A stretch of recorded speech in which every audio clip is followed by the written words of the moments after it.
Hello, brothers and sisters of the light. I am Julie Joy, your servant of the light, with another message from Anne and the Angels for June 11th, 2022. And the title of this message is Who Can You Trust?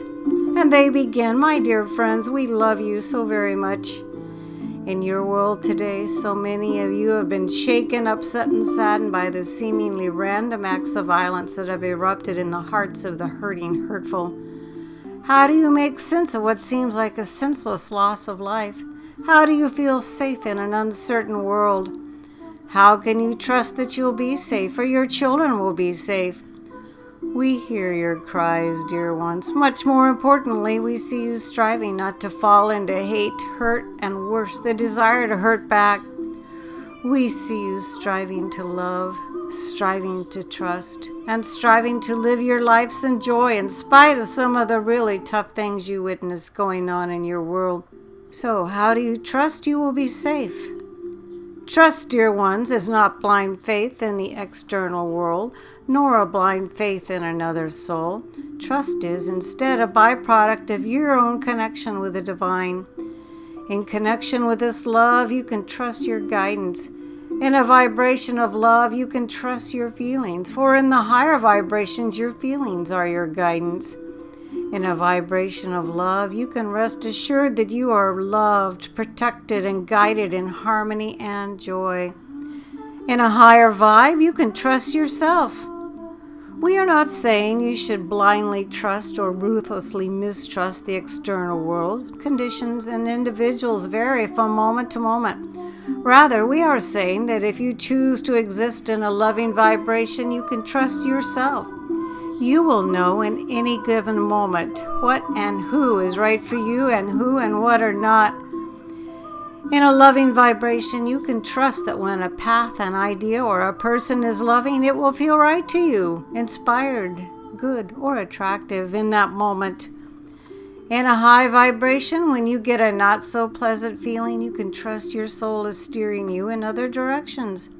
So, dear friends, when you feel the frustrations, the anger, the helplessness, and the sadness that so many are feeling right now, remind yourself, I am in charge of my vibration, and in a high vibration, I need not fear. I need not feel helpless. I need not stay stuck in anger. I am powerful and can intend, imagine, and be guided to live in harmony, grace, ease, and joy. I can become part of the change I wish to see. When you see the seemingly senseless loss of life, remember that those who expanded beyond their physical forms are not feeling sad at all. These little angels that left your planet recently are celebrating their success.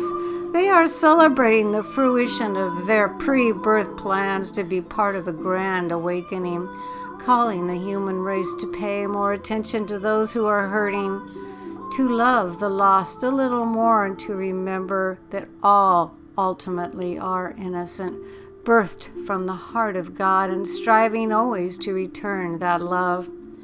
Pray for their families, dear ones, because they are the ones that need your love. Their little angels in heaven are very much aware of both their pain and their paths. These families need your compassion now and your love. Even if you never meet a single one of them personally, your loving vibrations will touch their hearts. They too are part of an awakening. Then, dear ones, resolve not to hate the lost, the lonely, and the hurting, hurtful in this world. Rather, pray that their souls be raised up into a greater love. If you see someone crying out for help through their behavior, ask God, what do you need me to do? You may get nothing. You may get guided to give them a smile. You may be guided to do more, but in every case, with love in your heart, you will be guided. With love in your heart, you are not only safe, dear ones, but you are part of a team of brilliant, light-filled souls on this planet, waking up the world through your light, your loving kindness, and your prayers. You are part of a massive group of souls realizing the need for all souls to be loved and cared for. It is time to stop the cycles of hating the hateful, hurting the hurtful, and instead time to empower and usher in a new era of love. God bless you. We love you so very much.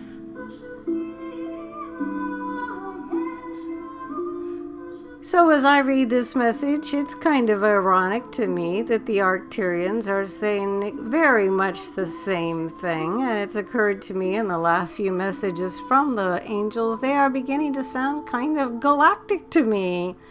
This marvelous message was channeled by my dear friend Ann Albers. Her website is visionsofheaven.com. You can go on there and find out information about future classes or workshops. She always has a recipe posted, beautiful pictures that she's taken herself.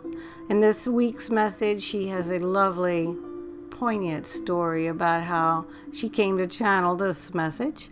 I will be able to post the words to this message below in the Show More section, and you can also always find Anne's fine work not only on her own website, visionsofheaven.com, but the Sananda website or voyagesoflight.blogspot.com. I am Julie Joy, thrilled and honored to be the voice of the angels.